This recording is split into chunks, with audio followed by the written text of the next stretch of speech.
Welcome to Unbiased and on the Fence. I'm Shane. Thank you so much for joining. Well, I wanted to start this one out with a simple explanation for those who have just stumbled across this video. You don't really know what the Mandela Effect even is. So I wanted to ask you a question. Let's make it really simple. This is a really good example because it's not really out there as much as some of the other ones that have affected people very much. But let me ask you, have you ever seen this particular Volkswagen logo? For me, it was the one that mainly was around growing up, and and then at some point, um, so commit. I mean, if you've seen this, make a note of it in your mind that you have seen this logo before. For a lot of people, that had the old VW buses and things like that, or you used to see them way back. Uh, this was the logo I remember from the time I first ever saw the logo. And then at some point, I remember it changed. And then they added this line in there, and even though I'm embarrassed to admit it, I'm like, oh, I didn't realize that was a V&W the whole time. And, I sort of felt like, oh, they added that line in there because, I'm not the only one that didn't realize it. So it's got that line in there now, and of course, like anything, what do you think? You think, oh, they just came up with the new logo, and, you just kind of carry on about your day. But those who have been experiencing the Mandela effect, and they do remember the logo looking like this at one point, have had the shocking surprise of finding out that, the Mandela effect is explained as people misremembering things. Well, if you remember this logo, professionals will say that you are misremembering this logo. Even if you didn't know it was a V and a W until it had the line in there, they'll still say, this never existed. Ever. It never existed. This reality says that this logo, as you see it right here, is your imagination. You're just imagining that you remember this logo. And that's for a lot of people, that's why they're like, hey, that's impossible. I remember this logo. Yes, it is impossible. For most people's worldview, they'll look at this, they'll say, yeah, it's impossible because I remember this logo. But if you were to get online and look, and Volkswagen logo evolution, and you look online to find that logo that you remember seeing as a child growing up, you'll look and you'll keep looking, but you won't find the logo that I just showed you right here because apparently it never existed. And that's what they'll tell you. Now, if we can, yeah, I'll even go in closer here. From 1937, you can see the line in there. 39 had the line, 45, all the way through history. It's always had the line in the logo, even though people like myself included remember it not having a line at one point and looking like this one that I had to actually create because it supposedly doesn't exist anymore. Also, I can't be sure about this myself, but a lot of people remember this being GON, not E, not GEN, but GON at the end of. So, Volkswagen. But it's Volkswagen. So anyway, if if you remember this logo here, you are Mandela Effect affected. And please like, subscribe, add this to your watch later list, whatever you need to do to get back to this. Because I wanted to explain this because if somebody stumbled across this where I'm going with this particular broadcast, you would probably just be even more confused. So from here forward, this is going to get a little bit deeper, and it's probably for people that's been dealing with the Mandela effect for quite some time right now. But I wanted to first off let me talk about. I think it might be helpful for me to bring up my logo here and how at first I didn't have this seed of life in the background here. I just had this, what looks like a all-seeing eye pyramid, and a lot of people would say, what are you, in the Illuminati or whatever? You can see, although my current uh, intro has more of a straight-up pyramid in it, this actually has this rounded effect like you see on the Flying Rainbow Lasagne's channel when she talks about getting up into the center point. But what I had discovered from the original one is that uh, this little black part in the middle here is a chain link, a fence. So it was supposedly like a, I viewed it like a sort of like a pyramid, but also like a road that's going up, ascending. So that was sort of my idea with this whole thing, in that we ascend and we rise above, we get on the fence, which is the fence piece here, to get a better perspective. So that was basically my first idea with it. Then I realized if I put a circle around my chain link fence and centered another circle at the apex of the vanishing point of the road here, it created this, uh, what they call, there's several names for it, and but a Vesica Pisces, or a lot of people think of this as, if it just has one of these on the side, it's the Jesus fish, right?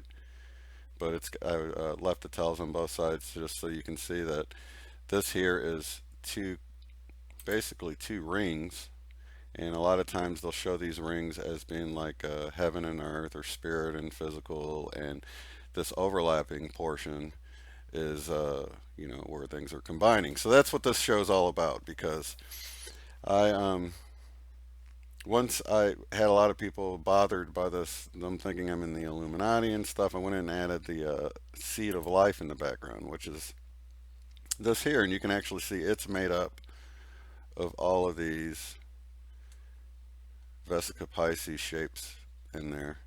And it's sort of, when I heard about it, they were explaining it as the 7 days of creation, how, you move forward, that's the first, second, third, fourth, fifth, sixth day, and then you rest, and that combines all of the rings together. And so, yeah, so that was the idea of it. I didn't want to scare anybody off that I'm in the Illuminati or anything like that, but that's basically how the evolution of my logo. So, not to worry, I'm a good guy, and I'm not in the Illuminati, so I'm not an elite. Okay, so a while back, one of the comments I got from one of my viewers, I thought it was Betsy, but she didn't hit me back to let me know if it was her or not. So I apologize if I get this wrong, because it's been like 3 months. But they'd sent me this Reddit post about the Mandorla, a symbol of two worlds intersecting. Now, when you look up Vesica Pisces, you can see that this is what they're referring to, but they're referring to the portion that's in the center here as being the Mandorla, because that's actually, the word Mandorla means almond. So you got heaven and earth, you got Mandorla in the middle. Now, the funny thing is, when I created my logo in the beginning, this was an accident. I didn't mean to create this in there. I did create this outer part later on in the background that we see is the seed of life, but uh, this was this just happened. I mean, I didn't really mean to do that. And then when I redid it, I did add these tells on it to, so that to really pronounce the fish in there or whatever. But so yeah, I intuitively put that into my logo. And that being said, I had come across a video by let's see who it was. It was United and Awake, where he talks about all these awake companies that here, I'll play this for you here. Bring it over. The flower of life then becomes the fruit of life. From the fruit of life, you achieve the platonic solids. These are the platonic solids. In my mind, I don't understand how this becomes the platonic solids, but there's enough proof out there that goes ahead and shows you that yeah, it's actually part of our reality. Remember the Vesica Pisces?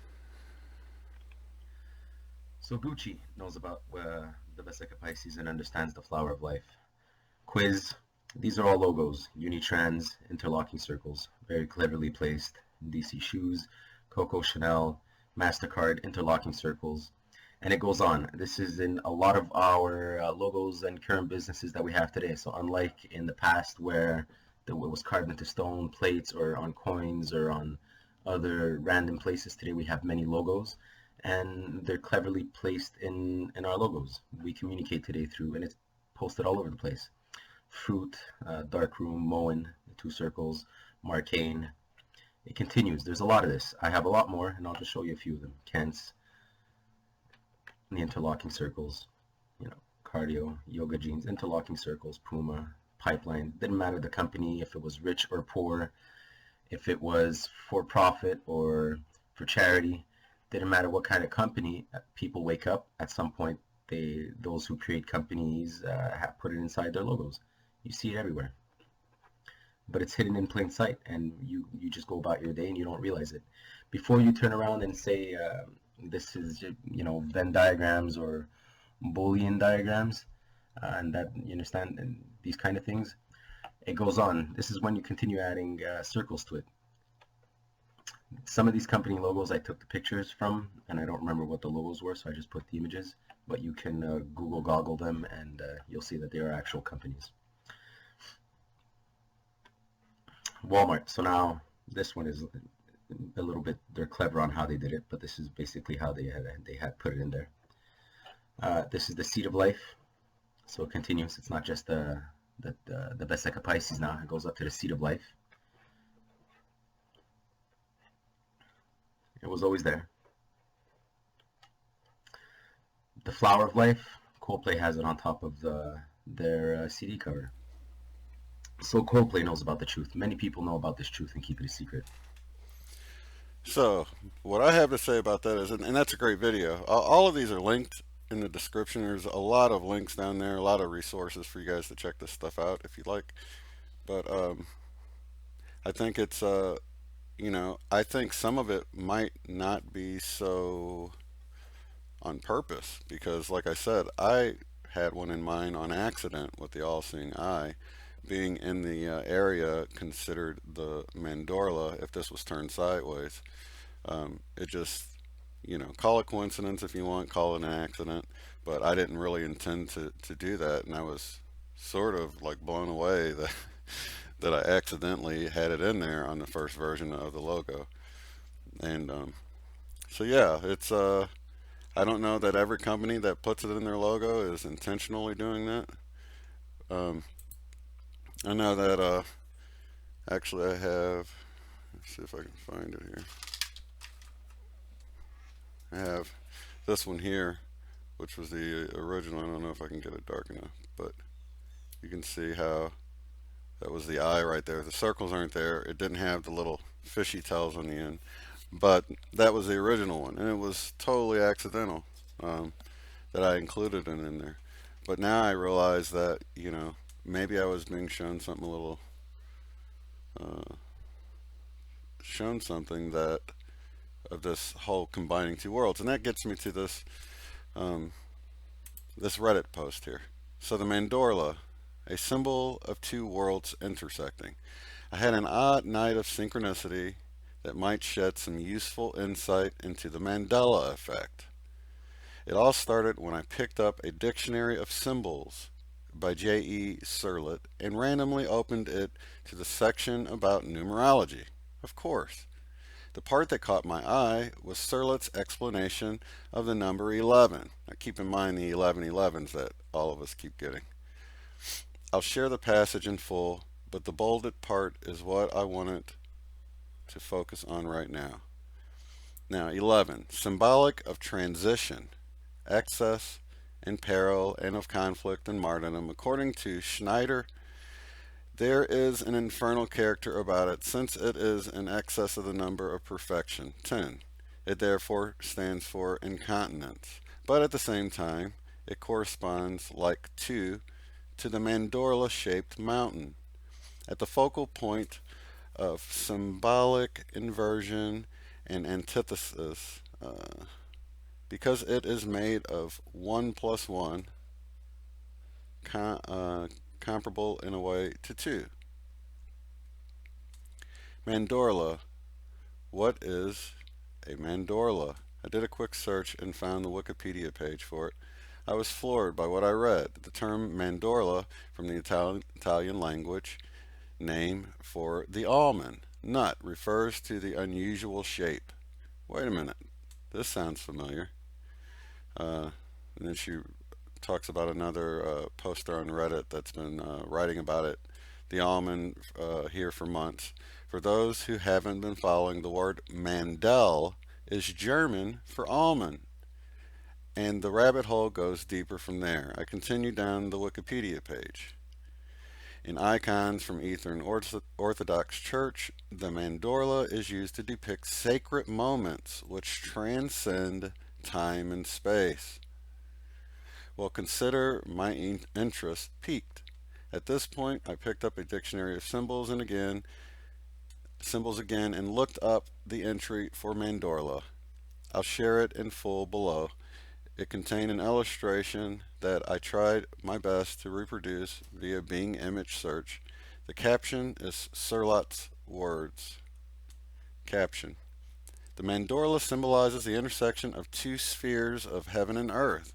Mandorla, although the geometric symbol of earth is the square or the cube, the symbol of heaven is the circle. Two circles are sometimes used to symbolize the upper and lower worlds, that is, heaven and earth, the union of the two worlds, or the zone of intersection and interpenetration. The world of appearances is represented by the mandorla, an almond-shaped figure formed by two intersecting circles. In order that, for the purposes of iconography, the mandorla might be drawn vertically, the two circles have come to be regarded as the left, matter, and the right, spirit. That gets into the left and the right brain thing that we've talked about here on the channel. The zone of existence symbolized by the mandorla, like the twin-peaked mountain of Mars, embraces the opposing poles of all dualism. Hence, it is a symbol also of the perpetual sacrifice and regenerates creative force. Sacrifice that regenerates creative force through the dual streams of ascent and descent, appearance and disappearance, life and death, evolution and involution. Morphologically, it is cognate with the spindle of the magna mater and with the magic spinners of thread. So I found this interesting when someone left it as a comment, and if you look at some of the images here, you can see how it can indeed be found in all sorts of religious and just ancient artwork. And I in a video of from you see it was United and Awake. He gets into showing a bunch of the artwork all over the world, ancient artwork uh, in different places that have this pattern, and you don't realize what it is. It's the flower of life. And here you can see how that's where the Jesus fish is made from. So I found this to be extremely interesting because it just keeps coming up over and over, particularly with the way religion is and how some of the other channels that have. Let me pull up some of these screenshots I got here.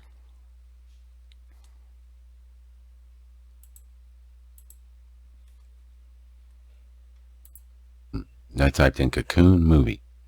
Okay, here's Scarabperformance. Now he's talking about, Dan here's talking about how the cocoon logo is a Mandela effect, or possibly could be a Mandela effect, because the two O's in the word cocoon can now sometimes be seen interjoined, creating this. And I actually, while I'm on the subject of Scarabperformance, I'm going to be on Mandela Monday, so please tune into that. Links to his channel are below so you can check it out. But here, let me play what he found out from one of his subscribers about the cocoon logo. And I typed in cocoon movie.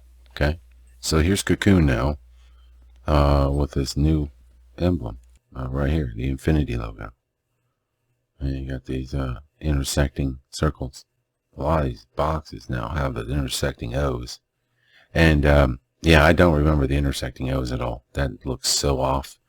And I like the movie, the original one when it first came out. Yeah, that's weird. And you can see the intersecting O's. And I don't know, guys. So that's that. Let me jump back. You guys remember one harmony?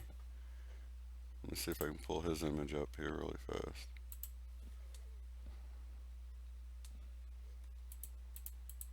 Oh, there it was. Okay, One Harmony. Now this is actually how I found the Flying Rainbow Lasagna channels, because somebody told him, hey, that looks like the Flying Rainbow Lasagna lady, which he thought was a joke. But check this out. You can actually see here we got these circles creating these almond shapes in here. And he's got a lot of information. You can check out One Harmony's channel. It's also linked below. But also getting back to, you know, these worlds that are either, I don't know, coming together or splitting or what. I'm just speculating at this point. I haven't really nailed down what it's all pointing to. I just think it's wild the way we are all getting it. I mean, okay, when I checked out Flying Rainbow Lasagna's artwork today, I'm looking and it says birth of a new dimension in progress. Now, this is actually from 2015, almost 2016. But look at how many of these almond shapes you can find in her artwork. I mean, it's amazing. See, there's four there. See these four? These four. Now, these are actually figures of people in there you can make out. Here's the world, showing the inside of the world. And this artwork is just fascinating that she just does all this. I mean, I would do it I could do it on the computer, but doing it, you know, in real life is a whole nother thing when you're dealing with something of this complexity. But here we see these big ones. Notice there's the big ones, and then there's these little ones.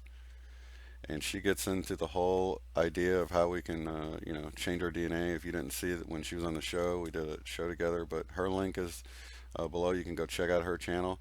But here we have it again, over and over again. And this is more of a three-dimensional view of what's going on there. So it just comes across as being a lot more complicated. But so while I was actually looking up the Vesica Pisces images, I came across this post from this guy. Now, I'm not going to really go in depth to the whole thing because I only went through it once and I didn't quite grasp it because I was sort of trying to figure out if the guy was, you know, talking about everything from an unbiased point of view or if he was sort of within a worldview. That's one of the very first things I try to determine if I'm checking out something is this person coming to me as a Christian or as a Buddhist or as a New Age or, you know, what's sort of their earthly, their man-made view that they're trying to, you know, disseminate the information from, because that can help a lot with kind of weeding out the part that is, you know, doctrine or belief systems, earthly belief systems. So while I was going through this information, I think it was one of these images that caught my attention. I was going down through these and I noticed one that had some Hebrew writing in it. Oh yeah, this one right here. So I was like, well, what's this all about? So I ended up going to this page here. And like I said, if you want to go in deep and check this out on a much deeper level, you can. If I can get this to come up here. That one's not. Oh, there we go.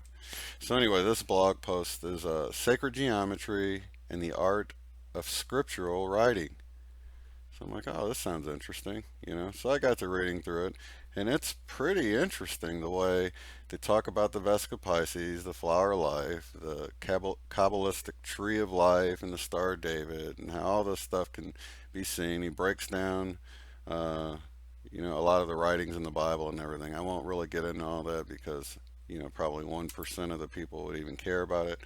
But I did come across this claim that let me know that he was trying to at least come from a unbiased point of view.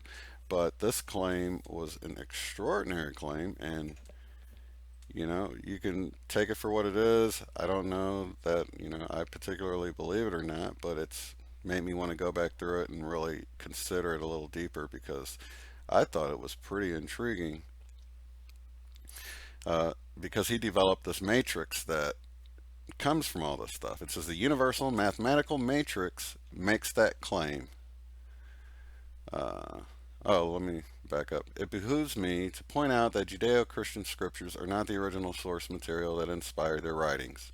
The universal mathematical matrix makes that claim. I developed this matrix from out of the monad as a commentary on it. And this is the part I really wanted to point out.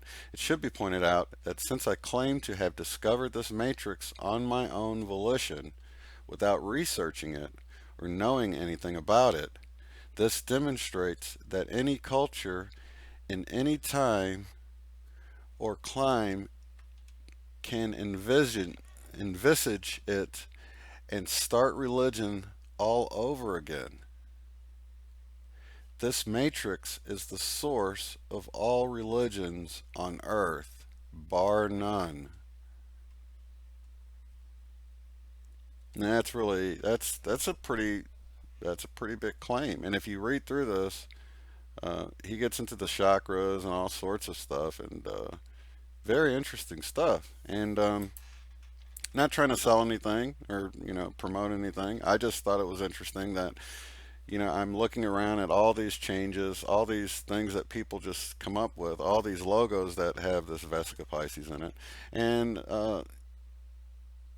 like in my instance, it was accidental. And this guy here, he says he stumbled across these shapes and it led to a deeper understanding of just how all religion was formed and everything, which I found to be extremely interesting. So, with that, I will leave it up to you all if you guys want to look any deeper into this because um, I just found it odd that with some of the changes, and I showed the one with the cocoon, but there's other ones where the O's, there's many where letters have sort of merged together, but there's also other ones with, like the cocoon, this, like Scarab was saying, this sort of infinity emblem is created in a way, but it's more like this Vesica Pisces, where it's got the Mandel that it creates, this almond shape, which sounds a lot like Mandela.